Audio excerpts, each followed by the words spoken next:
We did a toxicology on his blood, looking for the usual. Coke, booze, zombie takeout.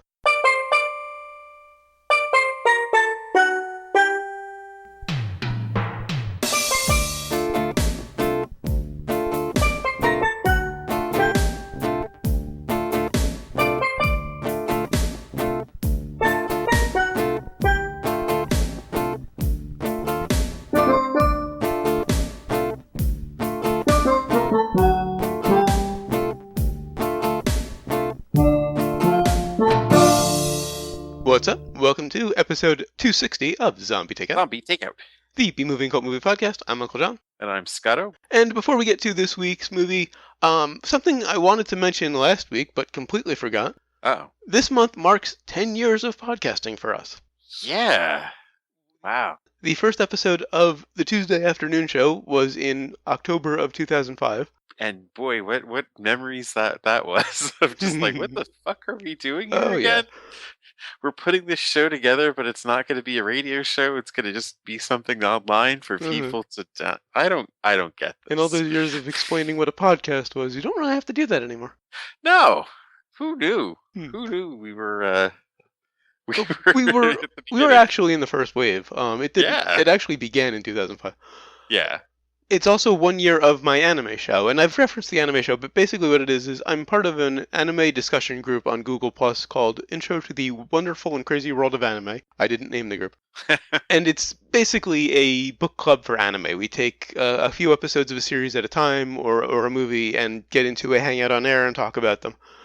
It's intended for people who are new to anime, but there are a few of us in the group who are, seasoned anime fans.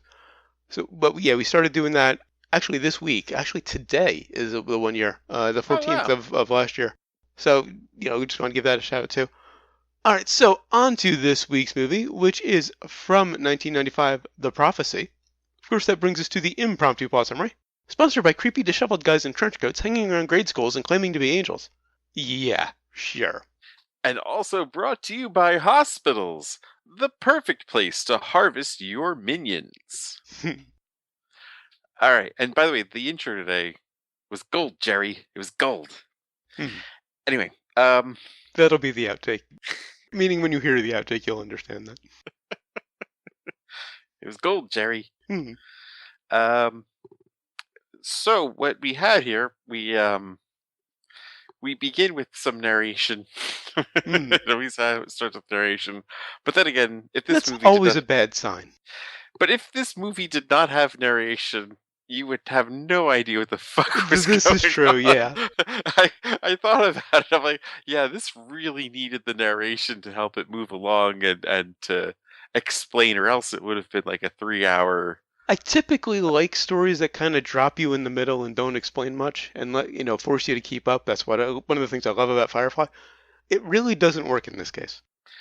So what we have is an angel of some sort who I guess was wandering the earth like Kane from Kung Fu. A lot of Pulp Fiction in this movie. Yeah. Very strange. Actually, it was filmed right after Pulp Fiction, which is why Eric Stoltz has the beard. Actually, this was filmed before Pulp Fiction. It was right before. Okay, I knew it was close to. Pulp Fiction is the reason he has the beard. Okay, it was right before. It's really strange. This was filmed before, but it was released after. Okay, that's probably why I got confused. Yeah. It was originally filmed in 93 and released 2 years later, which was the Weinstein's MO for filming filming films, oddly written there, years before editing them, then re-editing, and then finally releasing them a couple years later. But it explains a lot.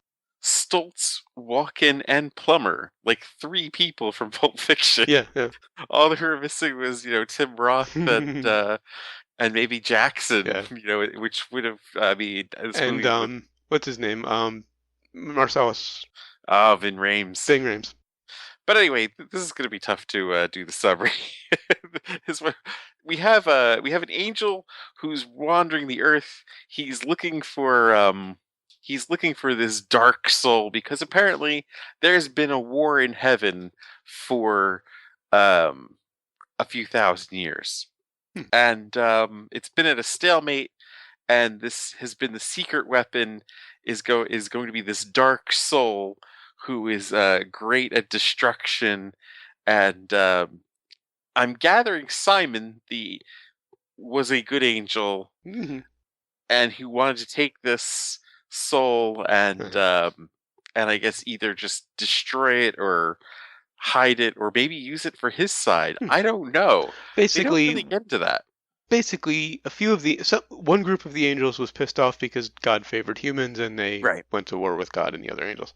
Right. And this one angel Simon, they don't really say how he intends on using the soul. He just knows it's just really important that Gabriel, the archangel, does not get his hands on it Mhm. because he's going to use it to To win to the war. win. And so Simon, he manages to get the soul, but he is pretty badly banged up from one of the few battles Mhm. you get to see in this movie Yeah. in the beginning. And he hides it um, in probably the most obvious place possible in one of the students of the schools that he is hiding out in. Hmm. Now Um, picture Eric Stoltz in Pulp Fiction. yes, Put him in a trench coat, right. and he's hiding out in a school. Yes, the creepiness factor is pretty much the thing that's keeping you awake between that Yeah. first battle and then the end Mhm. battles. Um, because that's all that's going on. There's creepiness. Mhm. There are these dudes hanging out with kids and kids sitting on their laps, and you're just kind of like, what? I don't win. I don't know. Mhm. But anyway, the plot. The plot.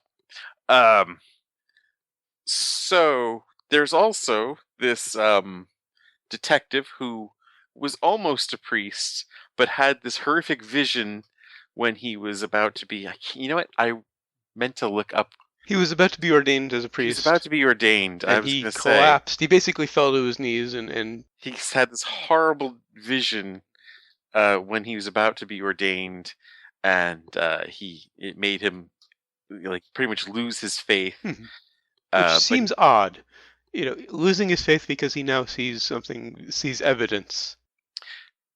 uh, it didn't seem like the right evidence. Well, perhaps, but the evidence that there is something, but yet he loses his faith. It's, I don't know, nitpicking. He becomes a cop, and he's on the case because, well, I guess he had a thesis or something that he'd written that that was found in possession of one of the of Simon Mhm. after the battle because they found the loser of the fight, and he investigates. It takes them painfully long to put two and two together, Yeah. and then they have, of course, the battle over this dark soul Mhm. with of all people who appear to fight for humanity, Yeah. Lucifer. Probably the most interesting thing about the movie, Lucifer ends up being the good guy. Yeah, and I mean they had to tack on at the end, him trying to tempt, Hmm. Yeah, yeah. people, but I mean, I guess that's just his bag, so Hmm. he had to. But you could say here, hilarity Hmm. ensues. Now, I think this was off air. We were talking about the movie, and I mentioned that Brittany Murphy was in it. I miscalculated, it turns out. She was in the sequel, Okay. which I remember much better because it was actually better. It's a rare case. I don't remember talking about Brittany Murphy or this off air. I think I briefly mentioned it after the show. Oh, I do remember mentioning it to you, and it turns out, yes, she was in the sequel. This one I completely forgot about for good reason. this is the only one I've seen out of the whole I've seen the series. first two. I didn't go any further. And it was a weird day that I saw this. It was one of the after like a pretty big bender, and I may Mhm. have still been drunk the next day. I don't know, Mhm. but yeah, we were just kind of chilling and watching this with some friends up in North Jersey, Mhm. and it was just so weird and different, and that's all I really remembered about it. Uh-huh. I remember. I think I saw the sequel first. I kind of liked it, so I went back, and I remember being thoroughly bored by this one, and And for revisiting good it reason.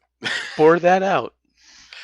I mean, I, I liked Walken's performance in this. And I like Viggo Mortensen's performance too. Walken is always fun, but he was kind of too low-key in this one.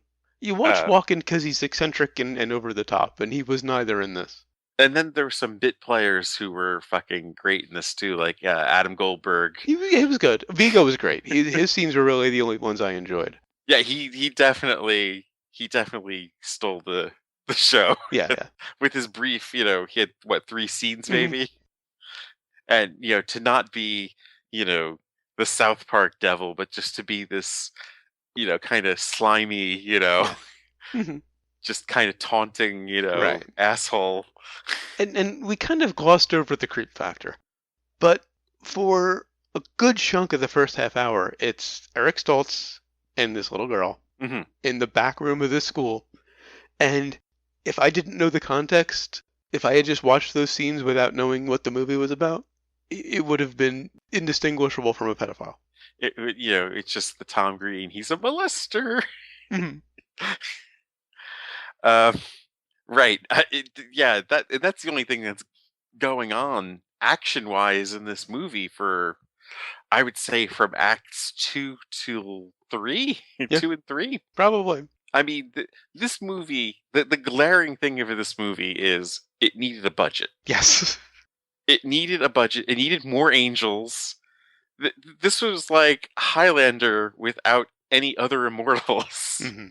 It would have just been like Highlander with just the Kurgan and Right. and the Highlander. Uh-huh. No other battles, nothing.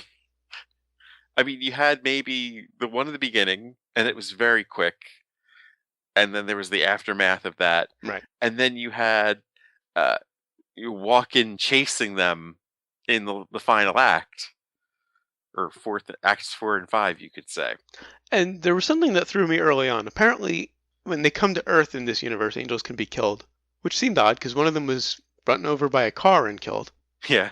And that one, when the medical examiner got to him, he had the traits of an aborted fetus. Oh yeah, and that makes sense actually, because it's like they're completely pure. Okay, because I'm thinking, okay, maybe he had been a fetus who was aborted, when he was human, and he became an angel. But why would he keep the traits? But okay, it makes sense that if they're creating these new bodies and sending them down, they're going to be completely pure and undeveloped. That makes sense. Okay. Or at least the same material out Yeah. of somebody undeveloped. Right. They talk about angels being these badasses, but weren't they the first creation? Mhm. So I mean, it was kind of let's see what I'm doing here. And then the second creation, you know what? I think I can do this better. Yeah. But I can still use these guys as muscle and stuff. Incidentally, it's 20 minutes in before Walken shows up, and it's an hour and a half movie. You know what? I was very surprised to see the length when I first started this. I mean, just knowing what the subject matter was going to be, I was expecting Two and a this half hours. epic Yeah. 2.5 hour thing. I was very And relieved. even an hour and a half, it was too long. Well, yeah, but I was still relieved that it wasn't the 2.5 hour epic. Right. I mean, the hour and a half they were filling with the whole what could he possibly be after? And it's like, Mhm. there's this evil Yeah. soul. Simon hid it here. Hmm. He's after that. How stupid could you be? Very early, they tell you about the evil soul and who is the secret weapon. Right. And even before it happens, it's so obvious that it's going to be the girl. And the girl, the child actress, it's a very weird performance. She was horrible when she was herself, but when she turned Exactly. into the general, she was actually really good. She couldn't act like a normal child, but she could act like a fucked up evil soldier Yeah. convincingly Mhm.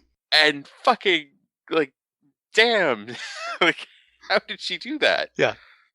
But as a regular kid, she just couldn't do it. No. And I was just baffled. Mhm. Now, the perching that the angels do was an interesting choice.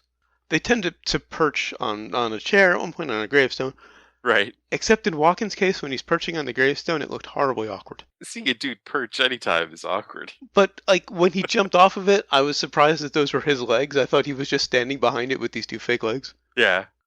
I mean, even Lucifer was perched. Yeah, true, he was. Because he had previously been an angel. Right. Also, finding out that this dead guy was this evil soul about halfway through the movie was a little too Deus Ex Machina. We Well, don't meet the guy or find out anything um, about him until halfway through. they literally had a Deus Ex Machina. Oh, true, true, true. I'm like sitting here like, wait, we don't see that every day where they Yeah, literally have a yeah, Deus Ex Machina where the sky opens up and a beam comes down yeah. and destroys it, and that's the end of the movie. Hmm. Oh, okay. Yeah, I kind of tuned out a little bit at the end. Like, you know what? I swear we've seen another movie where they've done that so on the nose. Mhm. Uh, they actually had a machine, playing God come Right. down to resolve the movie. Mhm. But it's been a while. Now, in addition to Simon, Eric Stoltz's character, acting like a pedophile, you have Gabriel Walken's character and Jerry, his minion, hanging out with the kids at one point. Have these kids' parents taught them nothing? Well, I think the point was they didn't even have parents, a lot of them. Okay, because they're just like completely trusting of these two guys who are just hanging out at the school. Or how about Gabriel giving him the trumpet? Yeah. It's probably like one of Jericho's trumpets Mhm. to just like play with. That was kind of a funny scene because he says just put your lips up to it and blow. Kid does that and it blows out a window. That I got a kick out of. It needed more of that, though. Mhm. And there was just so much potential here. Like, Yeah. this cast is so packed. There was, I mean, such a great original concept, but it just needed fleshing out. It takes a really serious triumph of bad directing and writing to make a movie with Walken and Mortensen be completely forgettable. Well, the problem was the budget was something like 6 million or whatever. Mm-hmm. Well, okay. I mean, it was ridiculously small Mm-hmm. considering the cast they had. The majority of that budget went to the Yeah, yeah. cast to get all these Mm-hmm. names. And also, that does explain the one big effect shot, the impaled angels. Yes. It looked very Harryhausen, and not in a good way. Like I expected them to be like, stop motion claymation. I mean, there were like 3 scenes of visual effects in the entire movie, really. There was, the Deus Ex Machina in the Mm-hmm. end, Yeah. which wasn't as annoying. I think I Frankenstein was the last one we saw, and I think that was annoying because that really did resolve the movie. Yeah, true. Whereas the movie was resolved, This just needed and to end the battle. this was just to clean it up, Yeah. kind of. This was God saying, "Oh, I'll take interest in this now and just Mhm. and wipe this out for you." Uh-huh. Well, yeah, thanks for nothing.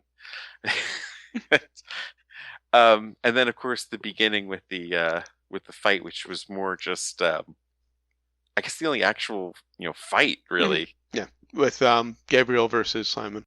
And there was a Uh bit in the trailer too. There was some violence. I would say Simon and Uziel. Okay, the one who got hit by the car. Yeah. He just kind of threw him out a window. Yes.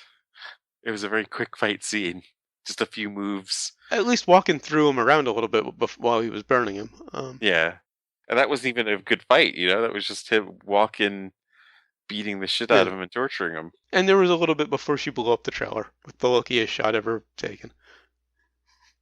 They're in front of this trailer and she's shooting at Walken, and she just somehow manages to, and I'm not even gonna nitpick the science. She somehow manages to hit the propane tank, which wouldn't actually blow it up in reality. Because I don't know. I'm assuming it's propane. I don't know if it's the same with propane as it is with gasoline, where only the vapor is flammable.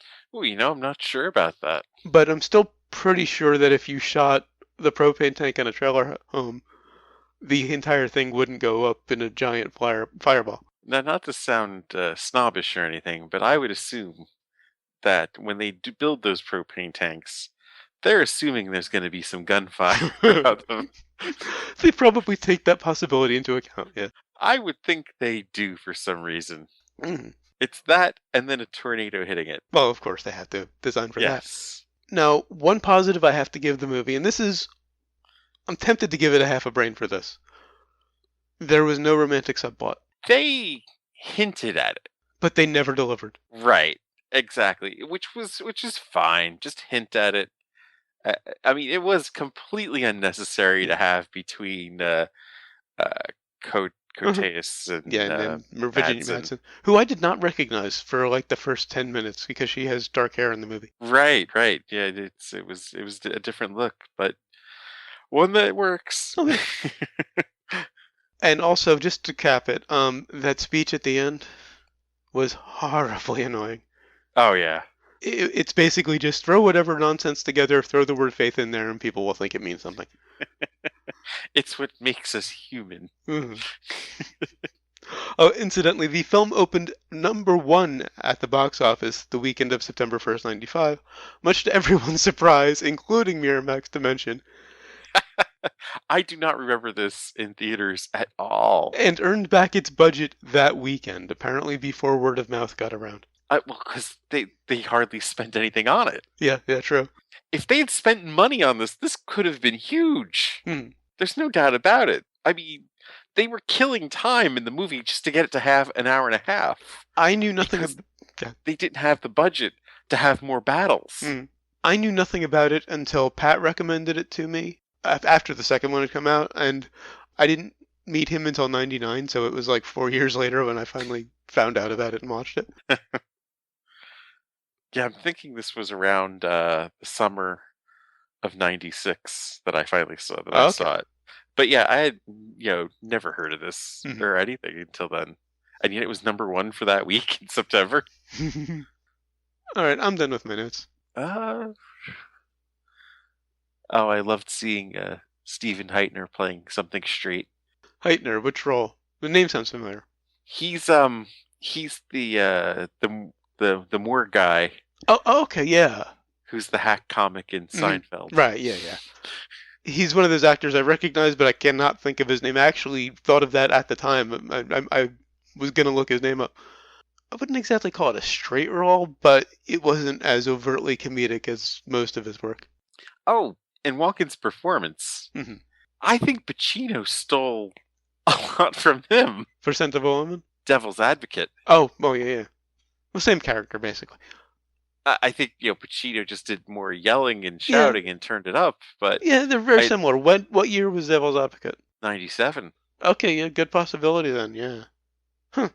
And I like Devil's Advocate. At least I did at the time. I haven't revisited. I mean, it had its scenes, don't get me wrong, Mm-hmm. but I mean, as a movie itself, it had Keanu. Well, yeah, but for me, it was kind of the one Keanu movie I liked. Well, largely because of Pacino and those scenes you were talking about.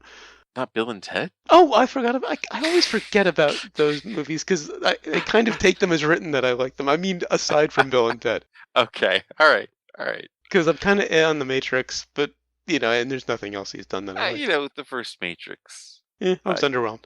I just pretend the second two don't Well, exist of because course. I didn't see them. Anyway, on to sequels and remakes. I believe so. I thought angels didn't eat. Well, probably the same reason that they're mortal when they come to Earth. They still have to eat. Because of course the other thing, and some of the criticism, from the professionals at the Mhm. time were like, "This is the end of like religious thrillers," and it's like, well, first off, this is not a thriller. No. I mean, this was, this is the Highlander redone, and second off, this started a whole new wave of religious, Yeah. Unfortunately, fantasy movies, if and a only it lot. had been the end. Yeah. I mean, even that I Frankenstein took heavily from this, Yeah, true. but so did Dogma. Mhm. I mean, there's a lot of movies that would not have been made had this one not have been made And I first. don't think this invented the whole "we're in heaven" thing. I'm sure they pulled that from somewhere else. I guess that was kind of the whole mythology of Lucifer that he Mm, started a war, yeah. but having a second war. I mean, Mhm. I've never heard of Gabriel being Right. a bad guy. Yeah, true. That was a nice twist. So I mean, there was a lot of originality here that, Mhm. but yeah, it did inspire a lot of movies much Yeah. worse than this. But yeah, I think I've done with my notes. And it's on to sequels and remakes finally. It spawned 4 sequels. Prophecy 2, which again, better film. I have to see that now. I'm dying to know. The Ascent in 2000. The And Ascent here of a Woman. ah, Ooh, and here's the amusing part. Uprising and Forsaken in 2005. 2 movies in the same year. Without Walken, I from what I think understand. the first one was the only one to get theatrical release. Yeah. Maybe the second one did. I don't think so. I think that was even straight to video. But honestly, this movie should be remade with a budget Yeah. and a more capable director too. Yes, that's the big deal. But I mean, maybe he could have done better if he had a better budget. Mhm. I mean, didn't he have a better budget for Highlander? Or actually, Trying to think of directors who could do the effects and the action, because Del Toro would be great for the effects and the general look, yeah, but he doesn't really do. Well, no, Hellboy had a lot of action in it. true. He can do action. Del Toro. I'd go with Jackson. Okay, yeah, similar styles, yeah. You could even get like a lot of this cast together Oh again. yeah, it works. Viggo Mortensen, Mortensen Christopher and Walken Walken. definitely still working their roles. Adam Goldsmith, Oh my god, Goldberg definitely works. yes. I was like the Hebrew Hammer. I was so happy to see him. Really, the only one you'd have to recast is the girl. Yeah, the Which girl. you should recast. You know, She's like 32 now. You have to recast her. I'm on the fence about Thomas Daggett. Well, I've never been an Elias Koteas fan. I think he did way too many straight-to-video B movies that I've seen, and I'm kind of soured on him. I'm on the fence about his performance here. There are moments I liked. There are moments I thought he was a bit too, a bit on the hacky Bill Pullman side. Yeah. But then again, I probably would be a lot harder on him if we hadn't just watched a Bill Pullman movie the week before. Good point. So I was like way more open to a lot of his performance than I probably normally would have been. That was a big part of my consideration going through this was, is it better than The Serpent and the Rainbow? On the brains? Yeah. I determined that it is slightly better. I decided not to give it a half a brain for the lack of a romantic subplot, but I am going to go 2.5. It is completely mediocre. I think it's a lot better than Serpent and the Rainbow. I mean, imagine if Serpent and the Rainbow had Christopher Walken in it. How awesome that movie would have been. In place of Pullman, sure. Yeah, absolutely. Christopher Walken and Bill Pullman's role. That would be fucking fantastic. But I can't recommend the movie though. I would hope not. As great as Walken was, there's just too much filler.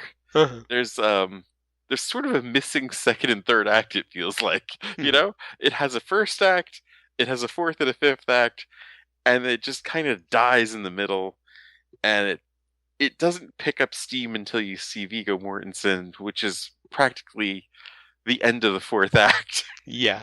So you're talking about half the film being lost. Yeah. And I can't just give it 2.5 because Walken definitely pulls it up, and some of these other castings do too. I'm going 3.5. All right, and what have we learned? That being a gravedigger in Arizona has to be the worst fucking job ever. And I learned a couple of related things. I learned that sometimes secrets hurt, and also angels really like kids. Sure, point to the angel doll where the the angel touched you. All right, so until next time when we'll be reviewing the remake of Oldboy, the Spike Lee remake. I have hope for this one. A friend of ours pointed out that they added something to the reveal. I can't wait to see what that is. I should also point out that the next 2 weeks will really test my commitment to Sparkle Motion. We record on a Wednesday night, as I've mentioned several times. Yes. This coming Tuesday is the release of the Welcome to Night Vale novel. Oh. I'm a huge Welcome to Night Vale fan. And the following Tuesday is the release of the latest David Mitchell novel. And I'm also a big David Mitchell fan. He's by far my favorite author. So, yeah, I'm going to be real tempted to be listening to the books. Needless to say, I've pre-ordered both of them. Of course. Yeah, I'm going to be real tempted to be listening to those instead of doing the show, but of course, the show must go on. Yes. Alright, so until then, go to zombietakeout.com, check out the album art, the episode description, of course the episode itself, which you're already listening to. Links to find us on Facebook, Twitter, Google+, and YouTube. Links to subscribe via RSS and iTunes. Please leave us a rating and a review on iTunes. We'd really appreciate it. Also, if you enjoyed the show, spread the word. Give us a little word of mouth. Of course, we appreciate all the listeners we have, but more would be better. You also find the movie list, every movie we've reviewed so far, and every movie we're going to review. I think it's up to Pro Wrestlers vs. Zombies. Hopefully we get that. Otherwise, Yeah, it's up it's to not Rancid looking Aluminum. good, is it? Well, we're only halfway through October, and it is going to be released this month. It did Blu-ray. So there's still time. You'll also find the request form. If you've got a movie you'd like to hear us review, please leave it on the request form. I was wondering if this was a request, but apparently not. One of us decided to do this one. It was probably my call. And the recommendations list. I knew going in this didn't have a shot. You apparently thought it got close. I'm surprised. Yeah, I mean, if he had just for written a complete movie. Yeah, for But Walken, it has such a wonderful cast. Yeah. Of course, you can email us, zombietakeout@gmail.com, or leave us a voicemail at 414-368-ZTO1, or for the alphanumerically challenged. You're not going for the obvious? You can sit on an angel's lap? Oh. Yeah, that joke needed some more cowbell. 414-368-9861. Of course, always remember that you'll always be calling from the middle of Milwaukee, and until next time, always remember, never forget, wherever you go in life, there you are. Anything else?